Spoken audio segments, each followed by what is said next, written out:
Welcome to Section 420, Talkin Yankees. My guest this episode will be Ben Adducchio. He wrote a book called Black Diamond Dreams about a baseball player in the 1940s in the coal mine town of West Virginia who has to decide to either pursue his dreams of playing baseball or raise a family as a coal miner. We'll get into it shortly, but I want to get you into the big Yankee news in terms of retiring number 21, Paul O'Neill's number. A little controversial, people saying, you should, does it deserve it, does it not deserve it? I'll get into that and a little news and notes about Cameron Maybin. So a little surprising news in Yankee land. They announced that they're going to retire Paul O'Neill's number 21.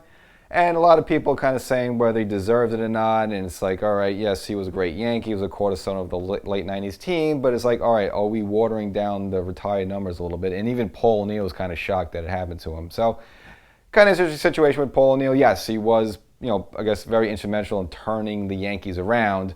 Obviously coming to the Yankees in 1993 in that trade with for Roberto Kelly, and of course he came in. That's the same year they also brought Wade Boggs in, and then of course they still had Jimmy Key here, and Don Mattingly got a little healthy. Yes, he didn't have the power anymore, but at least he was hitting a little better, and they kind of turned the Yankee organization around, which was really in bad shape in the early 90s, and of course 94, yes, they had a really good team, looked like they were going to make the playoffs, but then of course the strike happened, and then finally the year after that, 95, and of course we know what happened, all of that. So now Paul O'Neill was part of that. So do you say, all right, does he deserve to have his number retired for the Yankees? Now, I'm going to go out on a limb and say that probably, I'm going to put it this way. I don't say he doesn't deserve it, but I just don't think what he did or the length that he was around doesn't merit enough that you would normally do that. I mean, normally, again, when you retire the Yankee number, I think there's a certain, prerequisites. I think a lot of it has to do with your career. I mean, are you a Hall of Fame player? I think it has to do with the tenure. How long were you with the Yankees? And it's sort of like your stature within the Yankee lore overall. So, again, no one's going to argue that Paul O'Neill wasn't a good player, but, he was only here for 9 years. He didn't come up as a Yankee. He spent his first 8 years of his career with the Cincinnati Reds, and he won a World Series with them. And, again, he was always seen as this more of a lefty hitter. Now, when he came to the Yankees, he kind of just transformed the swing, and he became someone who could hit both against lefties and righties. Had always pretty much always over 300. Five-time All-Star. 1994 batting champion, and of course four-time World Series champion with the Yankees. Again, he got the one with the Reds. But again, if you look at his career overall, I just don't think there's enough that you would say you should retire his number. And a lot of people are saying some of the past retirees of numbers have been also watered down. People maybe pointed out Jorge Posada, Andy Pettitte, and even if someone wants to make a case for Joe Torre as well. But I got to break those down because I think those are all different situations. First of all, and I think with Pettitte and Posada, you have to, yes, they didn't have Hall of Fame careers the same way Paul O'Neill didn't have a Hall of Fame career, but you got to look, they were almost the Yankees for almost 2 decades. They had the tenure. They came up as Yankees. Now, I know Andy Pettitte took a little deviation to Houston for a while, but he came back, and also won another championship. So 5 championships with the Yankees, and again, spent a lot of time with the New York Yankees, same as Posada. So I think, yes, I think Paul O'Neill's probably a better player than Jorge Posada, but again, I think you have to look at the fact that Posada was here for so long and was a Yankee throughout the whole period that I think you have to give him the nod in that situation. Same as Joe Torre. Joe Torre was only here maybe a couple more seasons. Joe Torre was here for 12 seasons. But again, he was the manager of the Yankees. He's got the four World Series, and I guess he made another trip in 03, unfortunately to win. But you look at the number of wins he racked up as Yankee manager. The Yankees in the playoffs every season he was here. So, I would put him in as well. And again, I mentioned before, Andy Pettitte, just, here for so long. I just think Paul O'Neill just falls a little short of that just because of the fact that, again, he didn't come up as a New York Yankee. He's not a Hall of Fame player. Again, a very good player, a very, very good player. But he was just kind of part of a unit of that late 90s Yankees that made him special. Same along with Bernie Williams, Tino Martinez, Derek Jeter, who's, a good player, but not what you say like a superstar type player. And Paul O'Neill just kind of was pieces. He wasn't the main cog there. So I just don't see, again, enough there. Now, people are going to throw in the Reggie Jackson situation. Well, Reggie Jackson was only Yankee for 5 seasons. Well, yes, that is true, but Reggie Jackson, it's a Hall of Fame player. And of course, the 1977 World Series, the Game 6, hitting the 3 home runs. It's just not only an iconic Yankee moment, but it's an iconic baseball moment. And I think that this transcends the fact that, yes, he was only around for 5 seasons. And Reggie, yeah, he obviously came up with Oakland, spent the year with Baltimore, with the Yankees for a little bit, bounced around with the Angels, and then finished out with Oakland. I meant, yeah, he spent a lot of the season in Oakland as well, but he's mostly known as a New York Yankee. And in fact, I'm like, he was here. I mean, he was the man. He was just the straw that stirred the drink. They even had a candy bar after Reggie. So I think that trumps the fact that yes, he was only here for 5 years, but again, I'm okay with the Reggie one as well. And so for Paul O'Neill, they'll have a day for him, and a lot of people say, well, this is a marketing gimmick, just to sell seats for that day and maybe have a bobblehead or something. Again, I'm not against it. I'm not saying that no, this is terrible, it's disgraceful, but I just think it's a little watering down a little bit. Just when you compare it to like Yogi Berra and Elston Howard, Don Mattingly, Mariano Rivera. I mean, those are numbers that yes, those are retired, no doubt about it. Even Roger Maris again wasn't really here for a ton of time, but again, breaking the Babe's record in '61 and being part of the M&M boys and stuff like that. Again, that to me would have sent Maris over Paul O'Neill. Paul O'Neill's great, but I just don't think Paul O'Neill has any sort of requisite where you say yes, you got to retire him as his Yankee number. So I'm not saying it's bad. Again, he was one of my favorite players during the period. I just think it is watering down the retiree numbers just a little bit. And you kind of figure you can't really be shocked about it because I think only LaTroy Hawkins had 21 after Paul O'Neill, and of course LaTroy got destroyed for that, and plus he was terrible when he was here, so that didn't help either. So you figure maybe this is coming around the corner, and then maybe the fact that Paul O'Neill, again, he's working in the S booth and he's been around the Yankees really for all these past few years, that kind of maybe nudges him in personal favor. So I'm okay with it, but again, if it was up to me, I would not have retired as number 21, but they did, and congratulations to him again. He deserves it. He was the Warrior. He was part of that great late '90s Yankees team, but I wouldn't put it in. But hey, I didn't make the call. And speaking of the yes booth, the Yankees are going to get a new face this season. If we even have baseball, Cameron Maybin will join the team, do a little play-by-play. And if you remember, Maybin was with the Yankees a couple of seasons ago, the 2019 team. Came up midway through a trade and was here for a short amount of time, but I guess made a good impression. It seemed like everyone in the clubhouse liked him. Of course, you might remember that famous picture of him, kind of him and everyone else kind of laid out in one of the airplanes on one of the road trips. There's a picture that's kind of went viral around, and everyone kind of made fun of it. So he's around. I guess in the short time he made a good impression. So he'll be doing some games here. And for his career, he was an okay player, if you may remember. He came up 2007 with the Detroit Tigers, and he was supposed to be like this all-world player, all 5-tool player. That never really panned out, but he did have a decent career. He bounced around a little bit with Florida and San Diego, a little with the Yankees and the Mets. So he was kind of all over the place. Never really found a home. Again, decent player. And I guess for some reason they discovered that he's good at play-by-play, so he'll be joining the S team and again doing some games. As long as, again, as I mentioned before in the last episode, Carlos Beltran will also be joining the S team.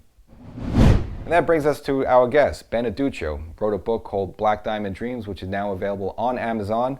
He's here to discuss the book, so let's bring him on. Hi, Ben. Welcome to the show. Hi, James. Thank you for having me. So it's a pleasure having you here. Again, you're the author of the book, Black Diamond Dreams. Came out of January of this year, and it's your second book. And very interesting that we have a lot of baseball authors on the show, but I found your book interesting because it's a fictional story, so it's just a little different than the typical historical authors we had. So, I guess your first book was about a year ago, so called The Shortage. It's kind of a scientific thriller. This is kind of like a completely different thing about a baseball story. It takes place in the modern times, but also really back in the 1940s. So, just like maybe explain that, I guess how to go from like a science fiction thriller to a baseball story of the 1940s. Yeah, my first book, as you said, was science fiction. This book is not nonfiction. It is fiction, but it's inspired by some things that really happened in the life of my grandfather in the 1940s. My grandfather was a baseball player. He was a star athlete in high school in West Virginia, where I grew up. He grew up in a coal mining town in West Virginia. His family was from Italy. His parents grew up in Italy and immigrated to West Virginia to work in the coal mines in the early 20th century. And he was a star athlete in high school, and he wanted to be a professional baseball player. And so the book was about, I wanted to write his story because I always thought it was really interesting. I didn't know until after he passed away that he actually was offered a major league contract and he didn't take it because he wanted to start a family with my grandmother instead. I never knew that until I remember literally I was at the funeral home when he had died, and some of his friends had told me that he was this great baseball player. He was a pitcher and he also played outfield. And his friends told me, yeah, he was such a great player, and Baltimore wanted to sign him. And my grandfather was a big Yankee fan because the Yankees, had Italian Americans on their team, and he was hoping at one point that he would get to play for the Yankees. Well, I thought that was really interesting, and I thought that would make for a great novel, a great story, and that's the biggest reason why I wrote it. Gotcha. And actually, and again, as you mentioned before, that was there a big Italian American community in West Virginia? Because most people think, oh, all the Italians went to New York and Jersey and Chicago, but like, how was the Italian community in West Virginia? Yeah, thank you for asking that question, because it's true. Actually, there were a lot of Italians that settled in West Virginia because there were coal mining jobs there. So my great grandparents came from Italy on a boat, like so many other immigrants, landed at Ellis Island like so many other immigrants, and then they made their way either by train or hitchhiking or essentially walking to West Virginia, which is quite a long ways away from New York City anyway. But yes, the Italians that came to West Virginia were there to work in the coal mines. The coal mines were a hub of jobs. So people came from Poland to work in West Virginia in the coal mines, from Italy, from Greece, even from like Middle Eastern countries, places like Lebanon. They would go there because the mines had jobs for them. And in the case of my family grew up in southern Italy, or they were from southern Italy, near Rome, not too far from Naples today. And they were very poor. They were destitute, and they thought life in America, a chance to live in America, would give them so much more opportunities to grow and to survive and to do well. So yeah, they all came here, many of them, to work in the coal mines. And also, as I said, they settled there, and most of the family, my family, is actually still there in West Virginia. My parents are still there, and that's where I grew up too. So it's gone for generations. And I guess, in researching the book, I guess, find inspiration. Did you have, I guess you probably spoke with your mother a lot to see if she had any stories, but did you do any outside research outside your family? I did. There were stories that I knew from my mom. My grandfather's brother was still alive up until a few years ago, and my grandmother too. And I actually recorded about 6 years ago, the last time I got to spend time with my grandfather's brother. I recorded him telling some family stories that I was able to use a little bit for the background of the book. But I also I was able to find old documents online from either Ellis Island. They have, a lot of those old shipping records of the ships, the manifests from the ships that came from Italy and other countries. I was able to find out when my family came here, what ship they were on, even, what they looked like, or how they were documented when they came here. So I did get to do a lot of historical research, and that was really great. I mean, I learned so much about the time and the period, and what things, looked like then. It was really, really cool to me. It was really interesting. So what was, like, I guess, the timeline of this, of like, okay, when you got the idea, how much research you put into it, and then how long it take to get, at least maybe write a first or second draft?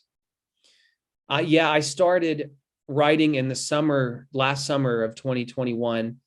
And I finished probably the first draft. I finished in October. So that would have been about 3 or 4 months. It took me to write an outline of the book, a first draft of the book. And then until from October to January, I was editing, revising, getting it ready for publication. So it didn't really take that long. My first book, The Shortage that you mentioned, I actually wrote in just a few months. This one, it took me about twice as long, because I wanted to make sure that it was as accurate as possible to history. Even though it's a novel, this is not, as you said, this is not at all a nonfiction book. I don't want anyone to read this book taking it on face value. But I also wanted to make sure that the fiction story I was writing held up to what would be true at the time. And that was, yeah, so that took a little bit longer. Again, the book is available on Amazon. It's called Black Diamond Dreams. And I guess it's not easy to, create a storyline because, again, as you said, it's nonfiction. I mean, it is fiction. So, did you have a lot of maybe change your mind, have a lot of twists and turns, or you wanted the story to go this way? Like, how are you able to kind of keep the story going along, or did you just find yourself, frustrated and you kept changing the direction you wanted the characters to go, the way you wanted the storyline to go? Yeah, I did have an idea of where I wanted to take the story. But I tried to keep an open mind about if I had an idea along the way, I should incorporate this because maybe this idea I think works. Where the book ends, I wrote to that point and I thought to myself just after I wrote it, you know what, this is a great place to end the book. It just feels good. This just feels like a really good ending spot. So I guess I just trusted my instincts at that point because I could have kept going and tried to write another, more stories and go on for another 100 and 200 pages. But I didn't do that. It felt good to me where I ended the book. And also I'm not really a fan personally of reading really long books. I know some people really do love to read books that are 800, 900 pages. I'm not like that. So I thought about, my audience, I don't want my audience to have to keep reading if I don't have anything interesting to tell them.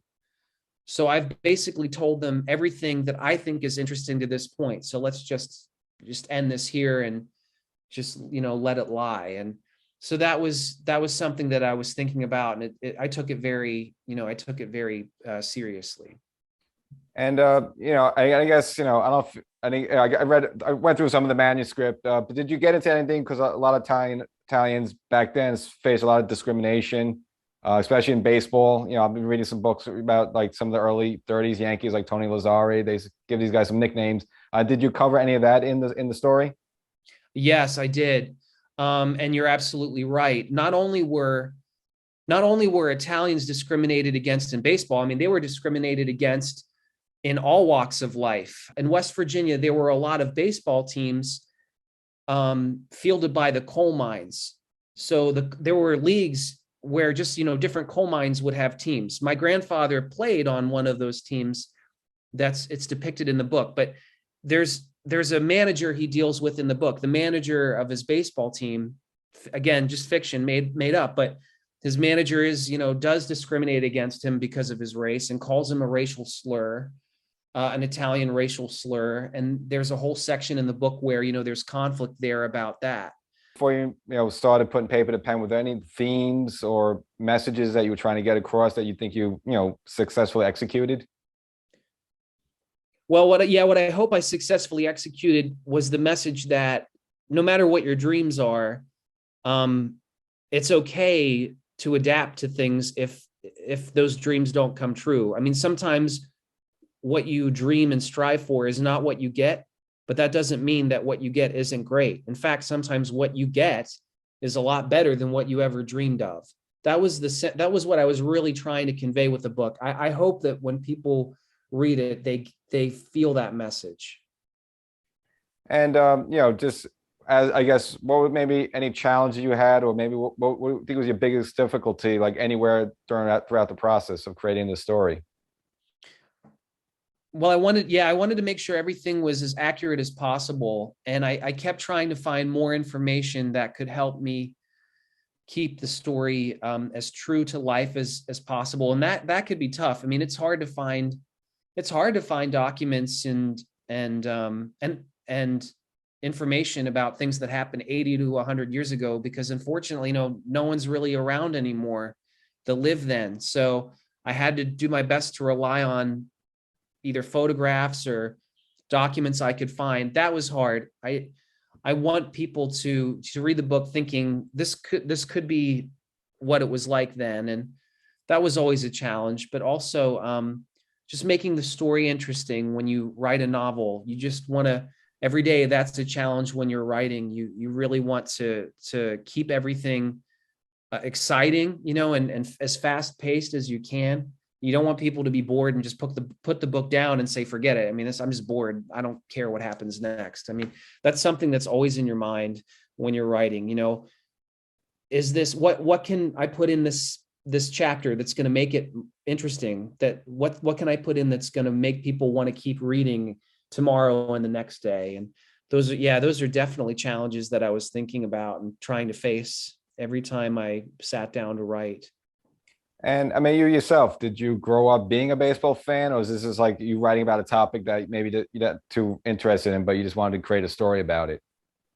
I'm a huge baseball fan. I didn't play baseball. I actually played basketball, but I do love baseball because of my grandfather, who I write about in this book. My grandfather, as I said, was a Yankee fan, and his brother was a Yankee fan, because they loved Joe DiMaggio, loved Yogi Berra, loved Joe Pepitone. Um, I grew up in West Virginia. The team that I cheered for was actually the Pittsburgh Pirates, because that was the closest major league city to where I grew up, was the Pirates. And when I was a little kid, I was in second grade when Barry Bonds was with the Pirates, and they nearly went to the World Series, and then they lost in the NLCS to Atlanta, and then Bonds left, and Bobby Bonilla left. He went to the Mets.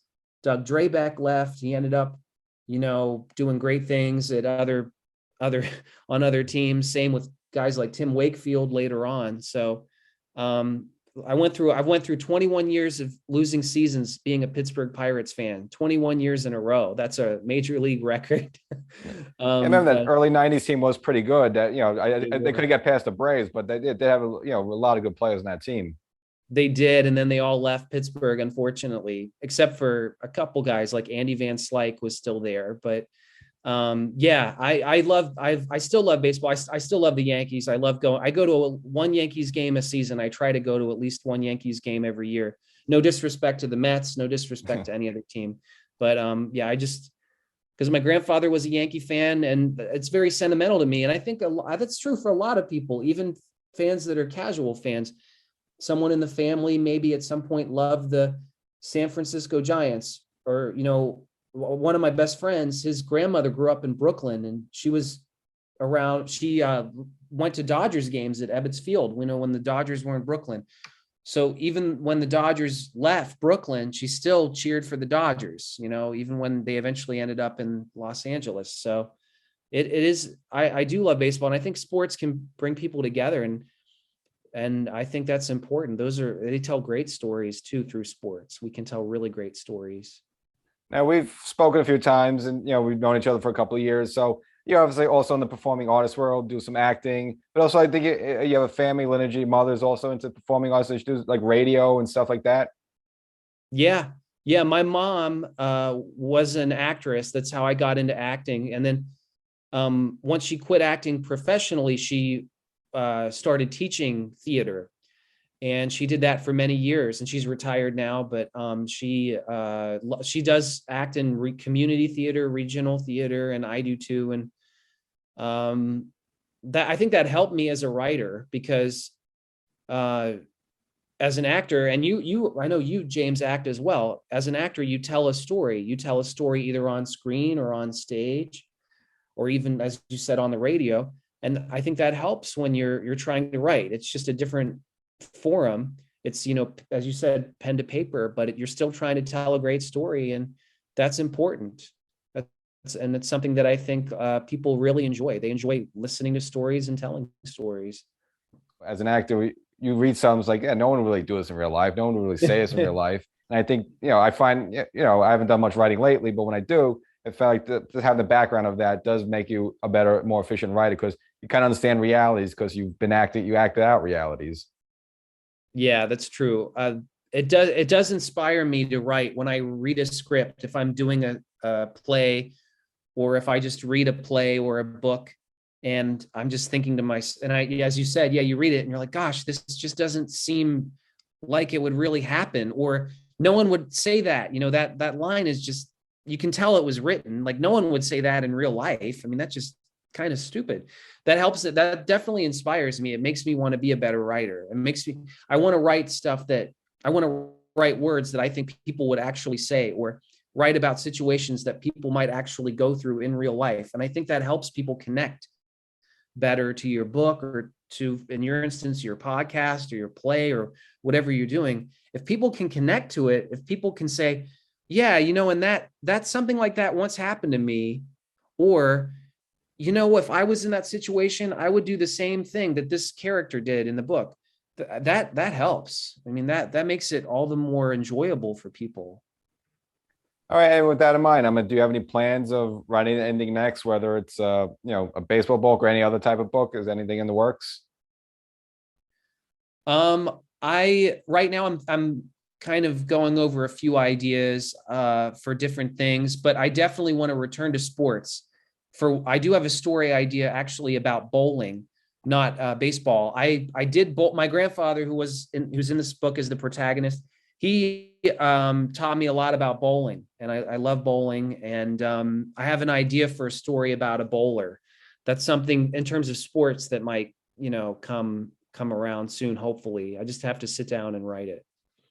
All right, I guess maybe just in closing out, I guess throughout all this stuff, whether it's finding out stories about your grandfather, writing a book about baseball, what was like this the biggest surprise or the biggest enlightenment you received, just throughout this experience? When someone tells me that they really enjoyed something that I wrote, that's always a blessing. Something that has surprised me is a lot of people think, there are people that think, oh, did this really happen to you? Or did this really is this a real true, story? And, I say, no, I made it up. But it could have been, it's always a surprise. I think when people take what you write and they actually, they take it so much to heart that they really think that this might have happened to you. So obviously that means they connected a lot with the material. That always surprises me, and it's in a good way. In a good way. It's always like really sweet to me when someone reads something that I've written and says, wow, did that happen to you? That was so interesting. I can't believe that. And it means a lot. It means a lot to me. So that's a sweet surprise, as you would say. It's a really nice surprise. All right, and so you got some local coverage in the Huntington, West Virginia. The Herald Dispatch did a write-up on the book, so congratulations on that. Thank And you. again, if people could go on Amazon, it's Black Diamond Dreams. Ben Adducchio, I appreciate you having on. There's a book. Go get it Thank now. you. There it is. Black Diamond Dreams. Thank you so much, James. It was great speaking with you. Thank you. All right, pleasure having you on.